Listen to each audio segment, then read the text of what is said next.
everybody. Thank you for coming by today. Again, welcome to the Ethos Book Club and National Library's Afterwards program. This program is held the last Friday of every month, and during this period, we usually invite a writer from whom we think is interesting and who can communicate with the community to come and to share his views on his journey and on what his views would be. Right. Today, I'm glad to have Theophilus Kwek. He is he's an ethos writer, meaning that he wrote for Ethos, and Ethos published his first collection of poetry called this book called Speak Only a Mother Tongue, right? We published it in 2001 when he was only 17 years old. Today he's waiting to enter the army, and I must say that when we first saw his collection, or rather when I first saw his collection, I was really quite taken back by the strength of the language and the music in the poetry, in the poems that he wrote. And I actually wish that I was young again and was his friend, so that I could then engage with him in different ways, rather than that as an adult, yeah.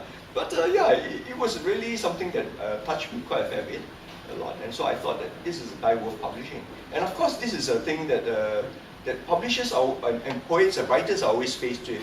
That do you publish someone who's so young? Because there's always this thing that you're too young to be a writer, and what is your life experience? What have you to share with others, and so on, And of course we struggled with that a little.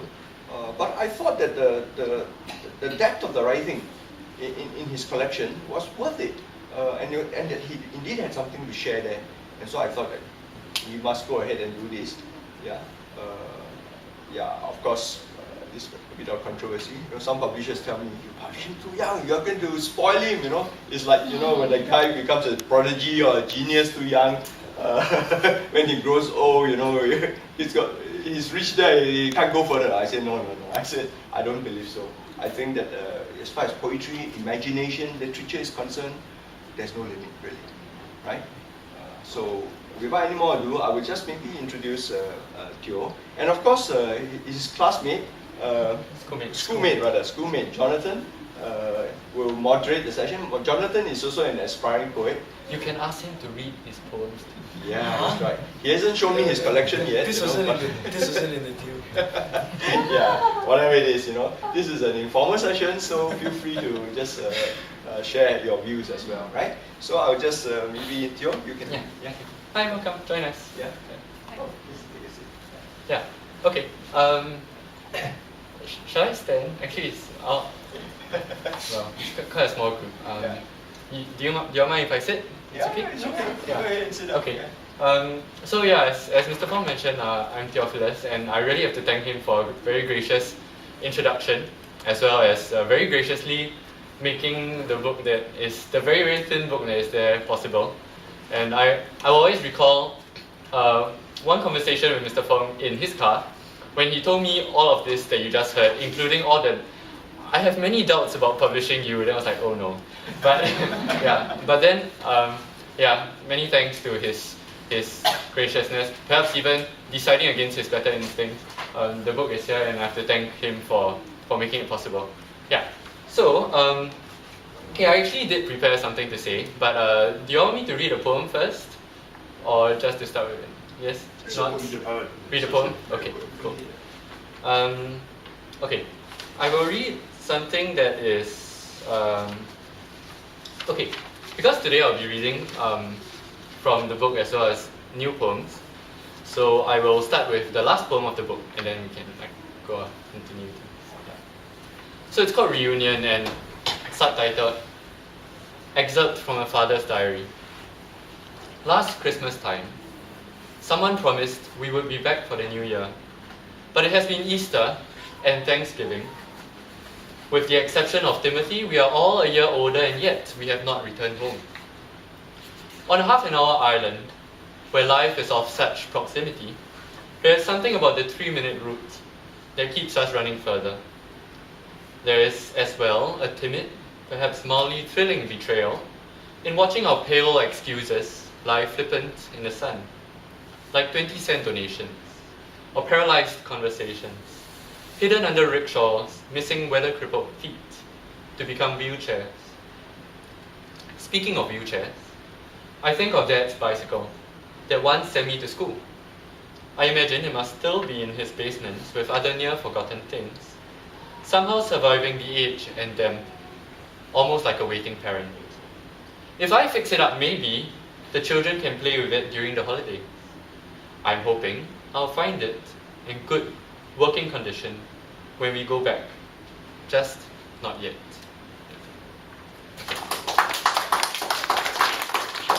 So I was okay. As I mentioned to some of you earlier, the collection was actually interpretation, as every poem should be. And yeah, okay. I'm just rambling now. I'm going to start.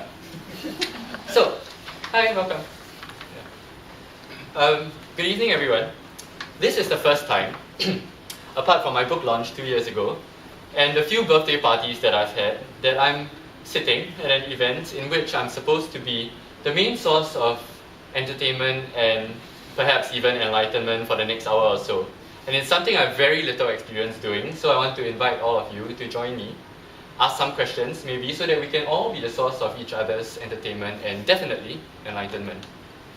Okay, a special group of children was supposed to be here this evening, and it's the little creative writing class that I attempt to teach at the Children's Cancer Foundation, but they couldn't make it because of the infection control guidelines in public places. And yeah, so I'll take a bit of this to them, as well as some of the poems that I'm going to read tonight. So a little bit about me. Theophilus, 18, recently graduated from Raffles Institution, where he still is, and currently unemployed. Over the past few weeks, I've been dividing my time between traveling, catching up on reading and writing, and several projects which I'm working on from home, and the Children's Cancer Foundation, as I mentioned earlier. In a few weeks, as Mr. Fong mentioned, I'll be dividing my time between sleeping hours, eating hours, and training hours. So, yeah, that's me. Okay. Okay, John is sitting here kind of awkwardly. Do you want to sit down first? Yes. Okay. I will. Yeah. Okay. Yeah. Okay. Cool. So, yeah. Okay. Although I came up with the name for this session myself, right, going solo, it's a little bit of a misnomer, as I realized belatedly, because going solo sort of implies that you are carving through uncharted territory completely alone. But I cannot claim to have done that, because many writers who are far better than I am have not only written so much more than me, but have also played such a big role in shielding and supporting me along the way. So it's not really solo. And some of those who have shielded and supported me along the way are here tonight as well. Sorry, yeah. In a larger sense, because the writing life is actually no different from one's daily life, so I can also hardly claim to be going solo, because parents, teachers, and many intersecting circles of friends, some of whom are hopefully coming, have all been crucial to my writing and occasionally appeared in my stories and poems, not really always to their amusement. Yeah, so this evening is one of the occasions where my writing life and my normal life will intersect, and all of you are thankfully here with me, willingly, as I talk too much, tell a few stories, and embarrass myself. All of which are things that are very important to writing. So perhaps where I was when I thought of the name Going Solo contributed to me choosing it. I was actually in Burma last week with my dad on the road when I thought of this name. We were gawking at the immense civilization that is just up north, wedged between India and China. And quite often, in entering this world of writing, I've also found myself gawking at the immense literary tradition that, on this side of history, we have access to. Trying to navigate in this literary world, even when guided through lit lessons, which are always enjoyable, sometimes feels pretty much solo, even especially when one is ethnically Chinese, linguistically British, and culturally ambiguous. Being German or Russian in one's classical music tastes, Irish in one's contemporary preferences, Jewish in early religious history, and Greek in logical and political thinking also factors into the equation. Out of this mix arises the question that perhaps no writer should ask, but hello, yay, okay, they're here. Yeah, okay. So out of this mix, as I was saying, arise questions that perhaps no writer should ask, but every writer ends up asking. Who do I want to write like? Who do I want to avoid writing like? Has anyone used this structure before? Or more terrifyingly maybe, will my poem be compared to like Shakespeare or somebody, you know? Yeah. Yeah. Okay, so that's the first big problem I think that I faced so far in writing. Always wondering whether what I'm going to write usually hasn't even materialized yet will be compared to something else that's already been written. As we are on the subject of being compared to other writers, I should mention that the title, Going Solo, is definitely not original. For all of us who have read Roald Dahl's autobiographical book of the same name, or at least looked at the pictures by Quentin Blake, which are very nice, you'll know that the title refers to Roald Dahl's experience of crash landing in the desert. Now, I've never crash landed in the desert, thankfully, or I might not be here, but there are times where writing feels like I'm doing just that. Blindingly unfamiliar territory. Identical landscape in any direction you look. And to make things worse, the heat in the room is getting cranked up because your fan's not working. Usually, this Mayday experience of feeling like you crashed landed in the desert takes place after a successful first leg or a successful trial flight. You have thought the poem through and maybe you have even drafted a few stanzas. But then what comes is that although I've introduced a person or a place and I know what I want the poem to say, I don't know how to make it get from here to there. So I become stuck with maybe a description of a person or a market that I'm walking through, as in one of my more recent poems. And I don't know how to convey the rest of what, I don't know how to convey the moral of the story by telling the story. Yeah. And there's no oasis in sight, not even a mirage. Okay, it's completely blank. Yeah. Okay, so that's the second problem that I think I faced in writing, and it's the problem of having an idea that only you have access to because it started in your head, but not knowing how to put it down on paper, and no one else can help you because you're all alone. So in that sense, yes, writing is going solo. Yeah. What I want to tell you today, or what I plan to tell you, I'll wrap up very quickly, is that there are these two main problems can be solved, or at least addressed, by first, using your preliminary experience as a writer, starting out as a writer, and second, your preeminent experience as a person, apart from being a writer. Yeah. So to deal with first, the problem of comparison, I believe that there are two things a writer can do, and namely, these are resolving to be naive and resolving to be realistic. So resolving to be naive simply means remembering how to write really bad poems. Every writer starts off writing really bad poems. Every writer starts off in a trash bin, or digitally in the recycle bin. The thing about really bad poems is that they are never in danger of being compared to someone else's better work, at least not favorably, usually for the sake of the other person. But what a really bad poem that you wrote and a really good poem that you write have in common is the fact that you wrote them. No matter how poorly written, this bad poem represents you giving your perspective on a person, place, or plot. And it's a perspective that no one else can give. So yes, a poem you're planning to write might be in danger of sounding like Shakespeare.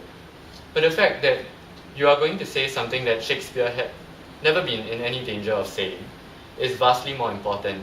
Even if the style is cliché, the subject is quite fresh. Resolving to be realistic, on the other hand, means knowing well what material you have and how you can use it. For example, to write a poem about betrayal, recently the Charm magazine had a competition with the theme being betrayal. For a theme like betrayal, it would be incredibly difficult to come up with an original scenario that doesn't sound like you ripped it off from Shakespeare or a soap opera. But what do you have at your disposal? You have Greek and Chinese mythology, which is full of stories about betrayal.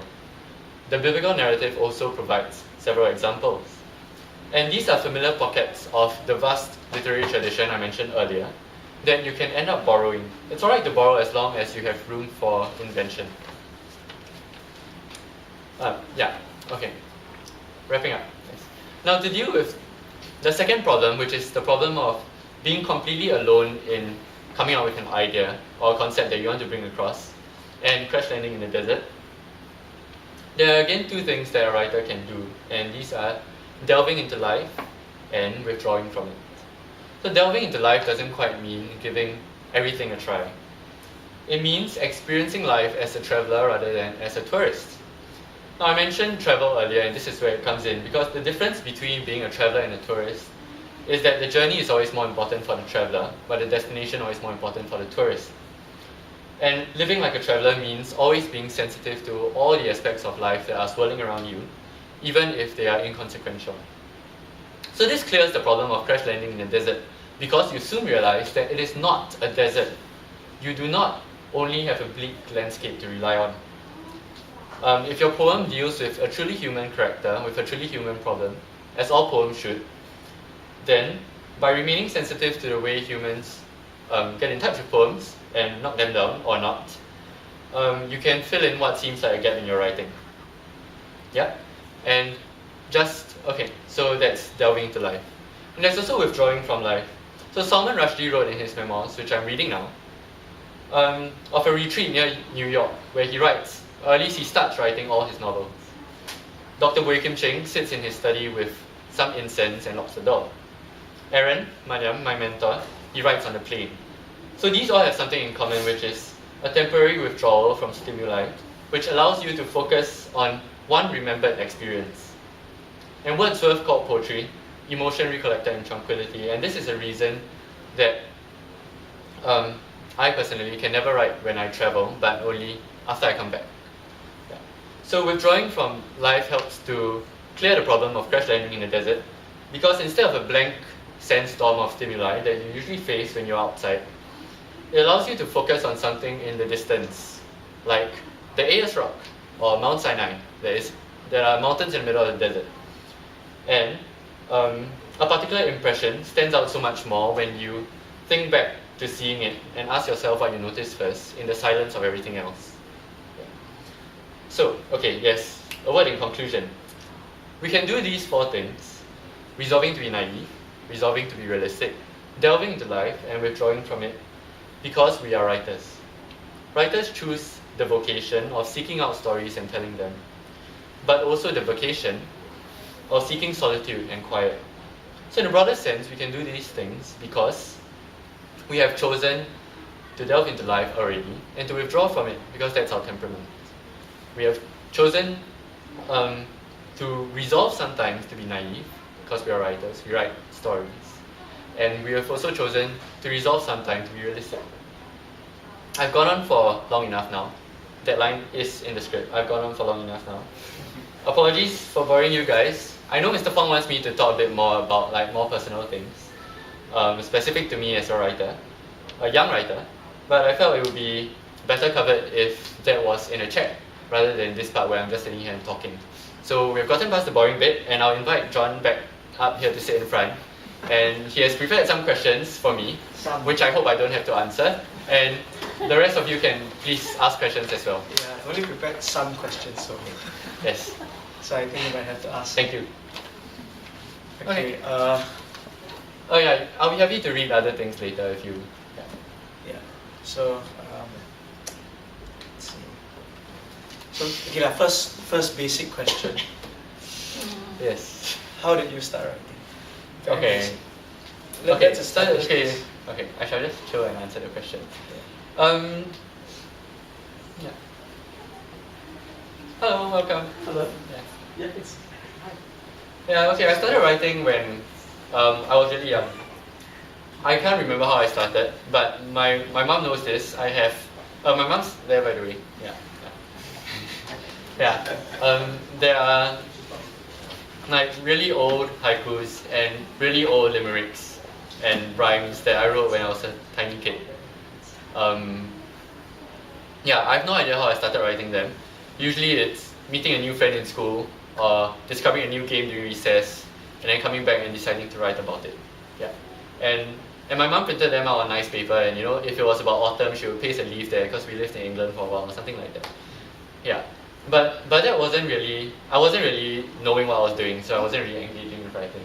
I only really started properly writing, I think in Sec 2 or Sec 1 or 2, yeah, which was 07 or 08. So it's been a while now, yeah, but not very long also. You mentioned earlier about your mom being sort of the early influence on your writing, and I know your family has been very supportive of your literary endeavors. So, how do they factor into your writing process? I know you write poems about them, about your family. Yeah, they appear in them. As in, yeah, able to elaborate. Okay. Yeah. Okay. Because I suppose, okay, when you write, right, it doesn't just come out of a vacuum. It comes out of what's around you, what's affecting you at that point in time. And usually, what's most immediately around most people growing up is their parents, or certain things they notice about their parents, or certain things they notice that is not in their parents. Yeah, for example. So how one's parents will feature into writing, whether or not like my mom or dad appears as a character, as they have in some poems, or in a fictional character with certain attributes. Yeah. For example, there's a poem entitled Worship in this book, where it's about my grandmother, and it's because it's based on a memory that I had of my grandmother when I was a kid, and both my parents were working, and I lived with my grandmother. Yeah. So, yeah, experiences like that will filter into the writing. It's not all true, because if I don't remember enough of that bit of my childhood specific to my grandmother to create a whole verse, so you have to fill in details. Yeah, but yeah, that's how it features. So, Going open to the floor. Okay. One more question. Sorry. Yeah. Allow me to indulge myself.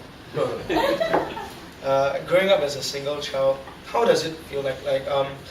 How does this trickle into your writing? Like, for example, like the longing to tell stories, or like the longing to share with perhaps someone who's like you, slightly younger or slightly older. Like, does it focus your thoughts into corporeal form on paper rather than just voicing them out?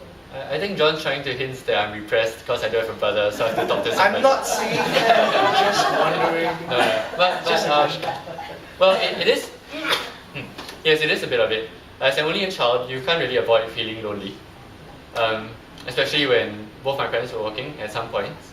Thankfully, after a while, my mom currently works half day. She's been working half day for a long time, so that she can be at home in the afternoon. Yeah, and so there's someone at home in the afternoon. But yeah, there are other aspects of loneliness. You know, like nobody around at home, and you're like, nobody understands what I'm going through. Yeah, but and yeah, so that features into the writing because you need a conduit for what you feel like growing up, or you need to sort of put it down, or at least I needed to sort of put it down and put it out there, whether it's on the blog that I used to have or currently on Facebook, and see if people had felt the same way growing up, or if people currently feel the same way. Mostly they don't tell me, mostly they just like it, if at all. And I'm very thankful for that as well. Yeah. Right, so before I move on to my next question, I would like to ask the audience if they have any questions for Theo here. Yeah. Hello. It's okay, we have a lot of time and I have very few questions.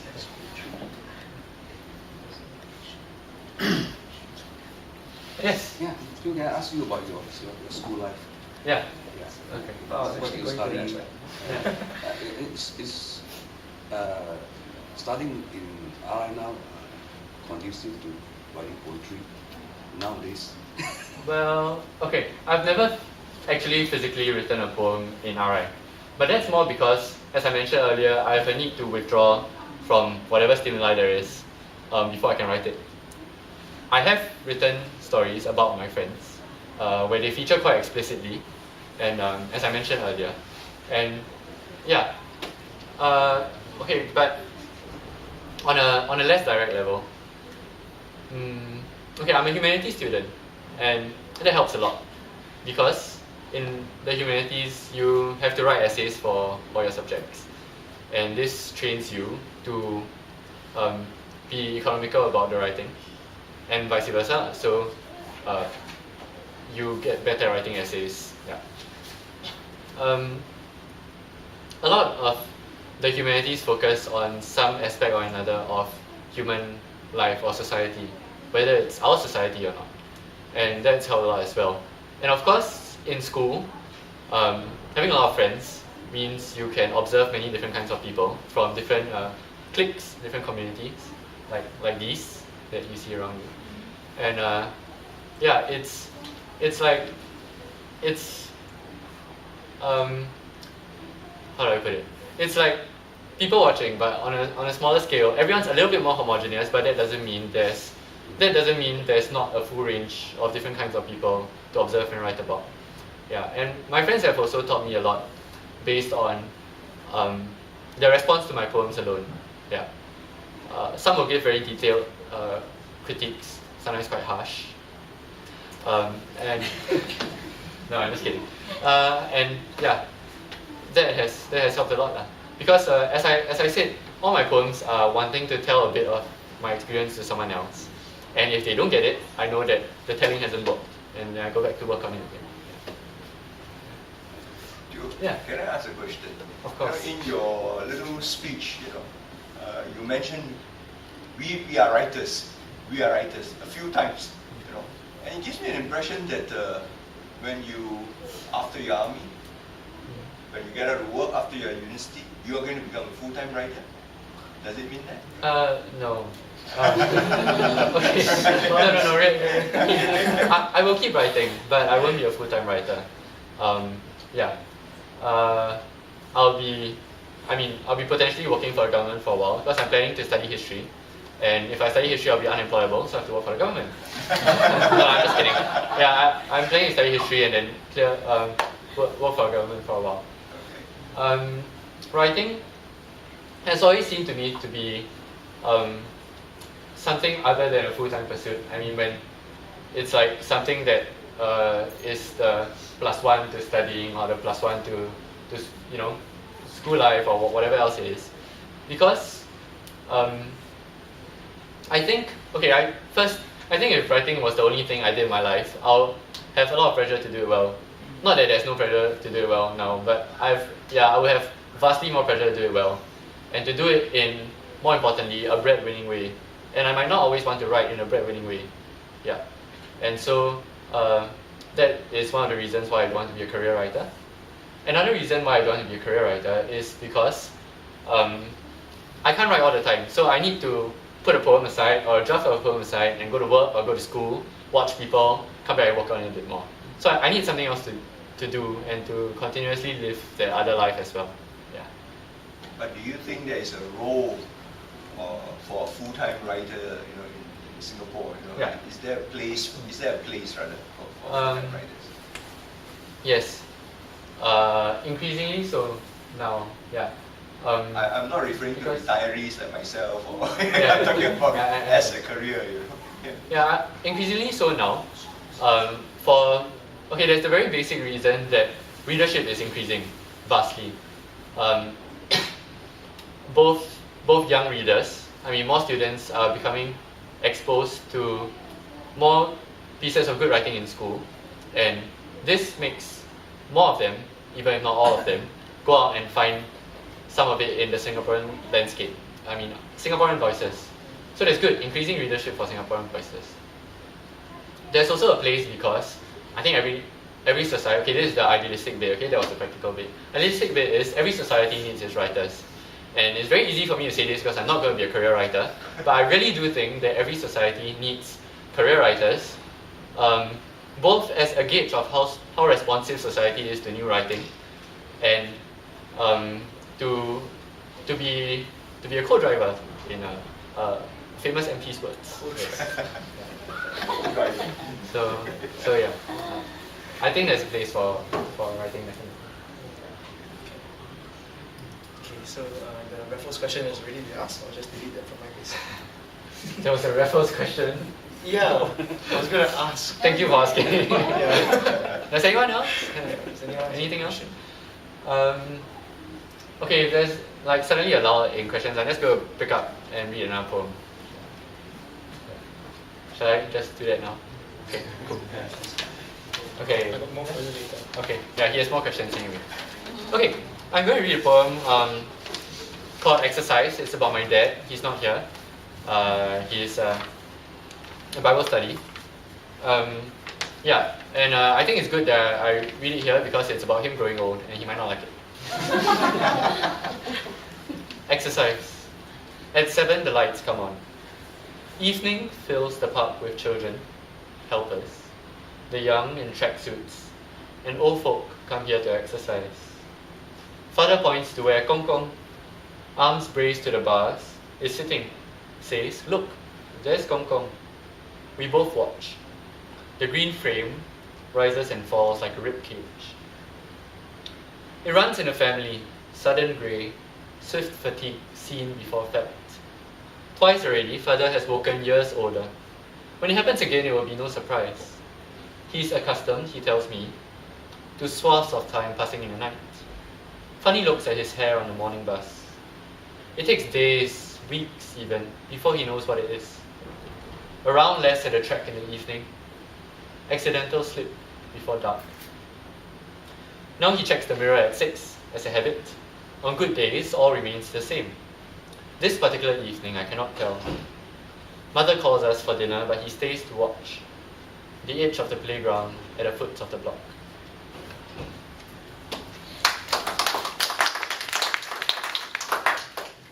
Okay. Next question. Okay. I was just gonna ask. You mentioned you had many mentors over the years, and one of them in one of the comments in your book described you as a young Alvin Pang. So, how do you feel about that label? I thought he was coming today, so I was gonna ask that question. Yeah, actually, I thought Mr. Pang was coming today, so So, yeah. how do you feel about that label? Like, do you, and by extension, what are some of the ways in which you think your mentors have influenced your writing style? Like the different mentors that you had. Okay. I need you to say. Okay. I'm Okay, just yeah, kidding. cool. Okay, I'm going to be 19 soon. When I was 16, I would have answered this question a lot differently because you know when you're 16, right? It's like, no, my writing does not sound like anyone else. My writing is my own. It rhymes even if you don't like it, you know. So yeah, but yeah, over the years and clearly from the comments that I've received, feedback that I've received, my writing does sound more like my mentors than I expected or that I even know for myself. First off, I think that's a good thing because I like their writing, which is why they're my mentors, right? So if my poems sound like them, it must be a good thing. I must be doing something right. Also, I think, one of the big things that my mentors trained me on a lot, especially when I was writing this book, when I was 15, all nouns had to be preceded by an adjective, and all verbs would be followed by an adverb, right? Like you have to talk loudly, you cannot just talk, and you have to be an orange, pale, cold chair. You cannot just be a chair, right? Yeah. But slowly I learned which words to keep and which words to omit, which words were effective, and how to use these to be powerful, right? And the practice of choosing these words, preferences for some sounds over others, perhaps has probably filtered in from my mentors. And so that's probably how it comes through in my writing. In terms of the subjects that we focus on, all my mentors are Singaporean. I'm Singaporean. I write Singaporean poems. They write Singaporean poems. So that's one big point in common. My mentors, Mr. Alvin Pang and Mr. Aaron Maniam, went to RI. I went to RI. We write about RI, so that's another point in common. I think the fact that I'm similar to my mentors out of the writing scene, or we have similar interests, we share things on Facebook, things like that. I think that fact that we are similar people also shows in our writing, so we write similar poems. And this is good. I think it's natural because what you're interested in, and the kind of friends you make, the kind of place you go to, should come out in your writing, because the writing has to reflect the journey of someone who took your journey, because it's your poem. Yeah. So I think that's how it comes true. Yeah. Yeah. Okay. Something more personal. My mom's here. Yeah. It's okay. More personal stuff. What are some of your idiosyncrasies on writing? Oh, I love semicolons, especially in this book. A lot of semicolons. Yeah, I think, in the past I used to send my poems to Cyril Wong for editing, and he will send it back and ask, why so many semicolons? Cut out lah, you know, in a very trademark Cyril way. So a lot of semicolons, a lot of dashes, a lot of sentences that like don't seem to stop. You have to read very long before you get to a full stop. Okay, I think this particular idiosyncrasy comes from the way I talk. I ramble a lot, mostly because usually nobody listens to me, so I have to talk a lot until they start listening, right, like now. And yeah, it comes across in my writing. So my lines happen to catch someone's attention maybe 2/3 of the way through, and then bring it to the end, and then stop, and then another one, and then stop, and then another one. So yeah, how we speak, how we interact with others, filters into our writing in that way. Other idiosyncrasies, there are some words that I really like and some words that I really hate. Like, I will never use the word halcyon in my writing, Halcyon. I don't know what it means. Everybody uses it. Yeah. So there are some words that I just like get shivers when I read, you know. So I just won't use them. But there are not so many lah. And I don't think you'll be able to tell which words I don't like if you read my writing. So He loves the word perhaps. yeah, I like perhaps.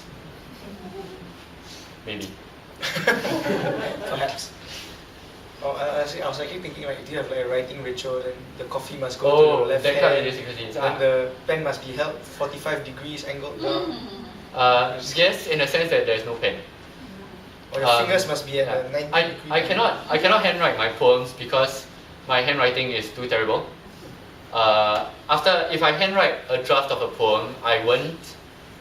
And then after I type it out, it looks completely different on the Microsoft Word document than it did on the page, if I could even transcribe it in the first place.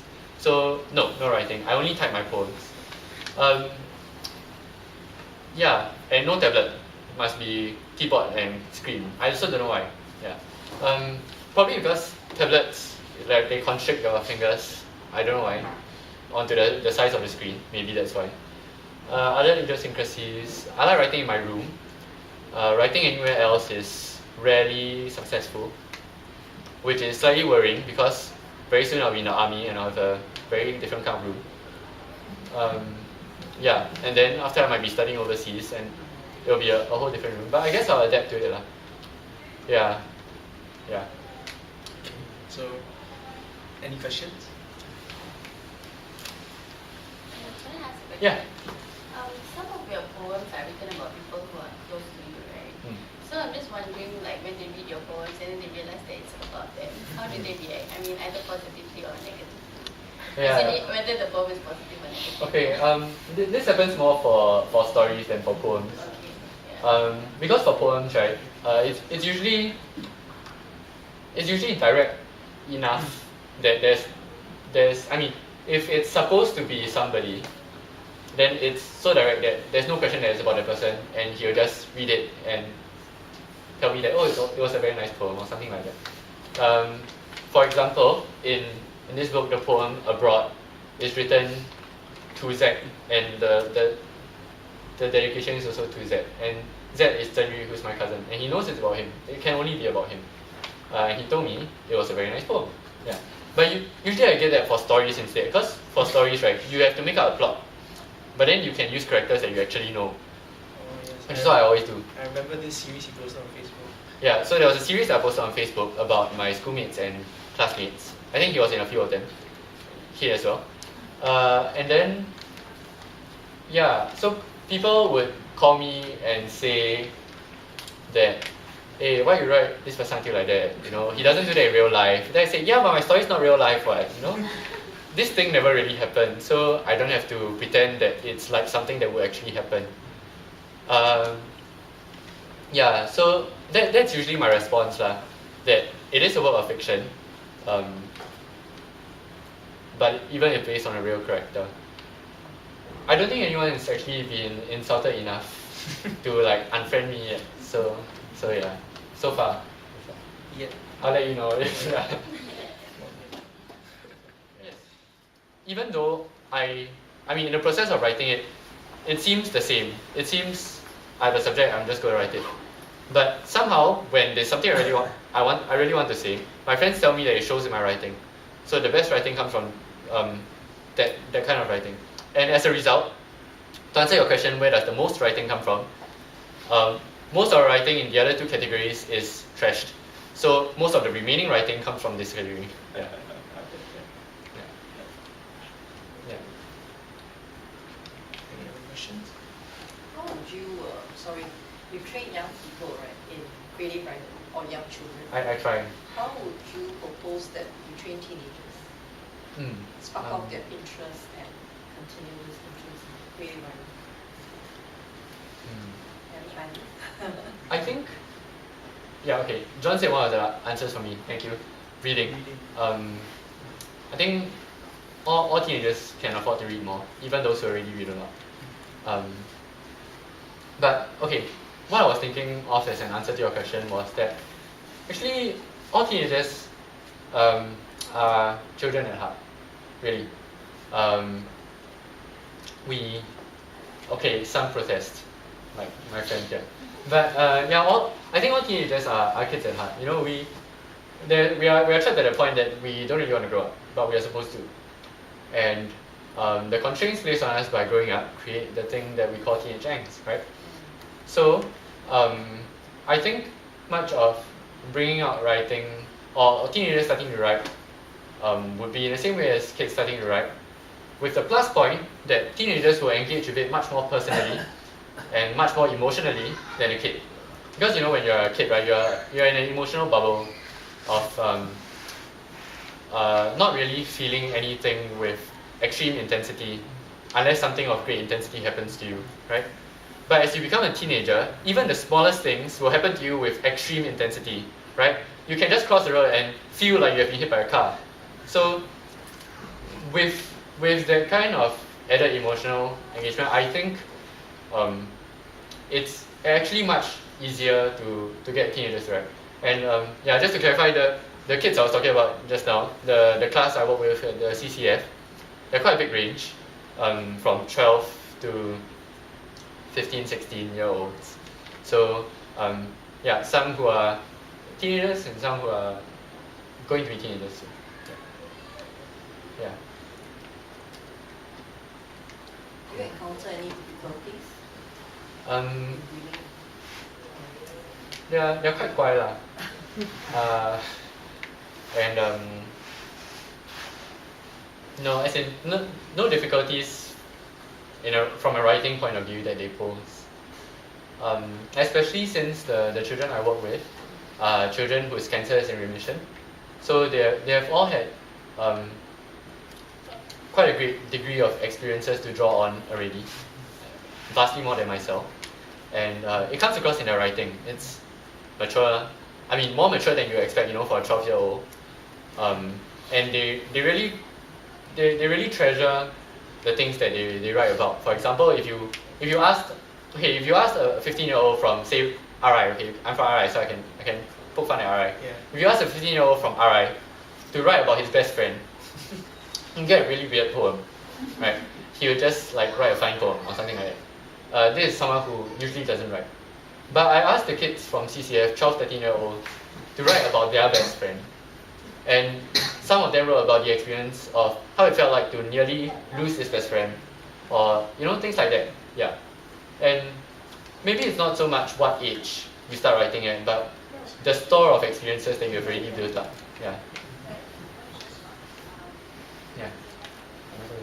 And, okay, I have a little question that just popped up. I was reading your the Angus review on the Asiatic earlier today. Yes. Thank you. Mr. White. Yes. So Mr. Whitehead here mentioned something that really drew me was or rather the poems in your collection was the idea that especially in the second part of your collection, that is rooted in place, that is rooted in memory, it's rooted in a certain narrative. I mean, how do you see that longing for memory and the nostalgia reflected, I don't know, in your life, in your writing? Okay, disclaimer.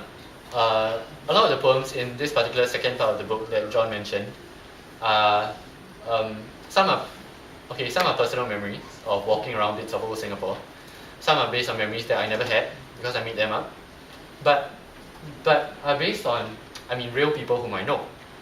So they're not all my memories, but I do, in writing these poems, I value the fact that the person who entrusted these memories to me by telling them to me valued them in turn, right?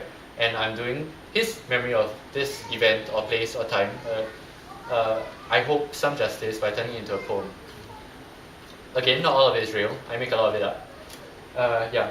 Rooted in place. Okay, I also take photos. They're not very good, but I do take a lot of photos. And as a photographer, I've learned that things that don't move are much easier to make art out of. You see? It's actually going to be a follow-up question, but thanks. Okay, so like there's a building, right? A really nice old building. You can spend however long you want taking a picture of it. But if there's someone squatting by the side of the road smoking, you have to take the picture now or he'll be gone, right? So I think there's that permanence of place, or that place doesn't move around much at least, that allows me to explore it, engage with it. A house doesn't just tell you how much it wants to tell you. If you go around the house as diligently as you can, you pick up everything about the house. You can completely scour the inside of the house. So, and you can't do that with a person, usually. Yeah. So, yeah, place. The follow-up question was photography. Yeah. Okay. I think I've only written 2 poems that are directly about myself. This is one of them. And I like this one more. It's called Analysis, and the subtitle is The Poet, Me, imagines his room, my room, ransacked, which is ransacked, yeah. It's a bad mental image, but it came out into a poem that I like. In the middle of his room, maybe it'll tell you more about me as well. In the middle of his room is a large bed, unmade. At least the sheets are clean. Super single or a small queen, we think he settled for an in-between. There's a crossbow above the headboard, primed but decorative, on a cord. Several degrees in coloured frames, a shield with an eagle, a wooden sword. Perhaps he still has dreams of war, not having outworn that boyish face. But the certificates throw us off. Are they conquests of another kind? Opposite, a wall that brings to mind patchwork, not too neatly woven. Pictures, cards, and scraps of poems, a bust of Beethoven, some cut-out maps. There's Berlin, several towns. There's Paris, torn at a bend in the sign. Both are faded, used. The cities could have been the same. We are unsure what to make of this. At least not yet. There's much to learn. Reconsider. Bed, wall, little else. One might think he's had his fill. Unless, of course, he's searching still.